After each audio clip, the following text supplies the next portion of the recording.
તો પ્રધાનમંત્રી મોદીએ દેશવાસીઓને અપીલ કરી છે। અલગ અલગ 7 મુદ્દા તેમણે ટાંક્યા છે। એને લઈ હવે પીએમ મોદીની અપીલ બાદ વર્ક ફ્રોમ હોમ અપનાવવાની પણ માંગ ઉઠી છે। સરકારી અધિકારી કર્મચારીઓએ આ માંગણી કરી છે।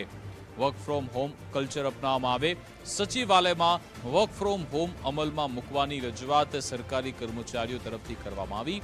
ગુજરાત સચિવાલય ફેડરેશન તરફથી આ રજૂઆત કરવામાં આવી છે। મુખ્યમંત્રી ભૂપેન્દ્રભાઈ પટેલને લેખિતમાં રજૂઆત કરવામાં આવી છે। આ અંગે વિસ્તૃત વિગત આપશે ફોનલાઈન પર નિકુંજ જાની જોડાઈ ગયા છે। જે નિકુંજ, તો ગુજરાત સચિવાલય ફેડરેશન કે જે સચિવાલયના કર્મચારીઓ છે તેમનું એક મંડળ છે, તેમના તરફથી મુખ્યમંત્રીને પત્ર લખીને વર્ક ફ્રોમ હોમ પદ્ધતિ અપનાવવા માટેની માંગ કરવામાં આવી છે।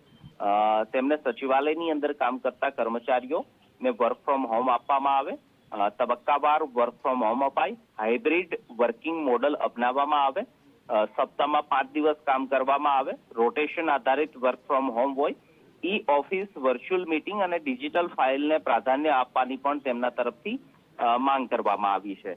વૈશ્વિક પરિસ્થિતિ અને પેટ્રોલ ડીઝલની બચત સંદર્ભે પ્રધાનમંત્રીએ જે અપીલ કરી છે તેને ધ્યાનમાં રાખીને ગુજરાતના આ સચિવાલય ફેડરેશન દ્વારા મુખ્યમંત્રી સમક્ષ આ પ્રકારની રજૂઆત કરવામાં આવી છે। બિલકુલ, આપ ફોનલાઈન પર જોડાઈ રહેશો। વધુ એક વિગત મળી રહી છે, એના પર આપની પાસેથી જાણકારી મેળવીશું।